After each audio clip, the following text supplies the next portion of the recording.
O partner, mga kapuso, bukod sa News to Go, tayo rin ay magka-partner sa Eyewitness. At bukas yung unang episode ng Eyewitness for 2017. Minarapan ng aming team na balikan yung nakaraang taon. At ito yung mapapanood nila bukas sa Eyewitness. At hindi lang ako, kasi usually partner, di ba, kapag napapanood nila sa Eyewitness, tayong mga host lang ang lumalabas. Pero tomorrow sa Eyewitness, hindi lang po ako na host ng Eyewitness ang makikita ninyo, kundi yung mga tao na mas mahirap yung trabaho para lang mabuo yung bawat dokumentaryo. So may mga kwento po sa likod ng mga kwento. Ito po yung ininyong maaabangan. Lahat po ng mga bundok na aming inakyat, mga kuweba na pinasok.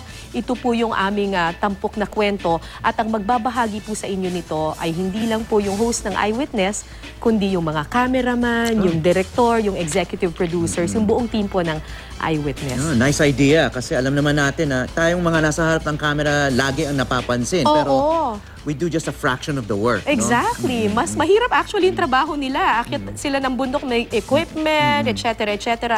Yung logistics. So, kung buwis-buhay yung ginagawa namin ni partner sa Eyewitness, doble yung trabaho ginagawa at sakripisyo ng mga cameraman behind the scenes. Tsaka may director kang kasama. Correct. Producer, researcher, madalas. Abangan po yan bukas ng gabi sa GMA7 pagkatapos po ng Kapuso Movie Night. Kwentong Eyewitness po tayo.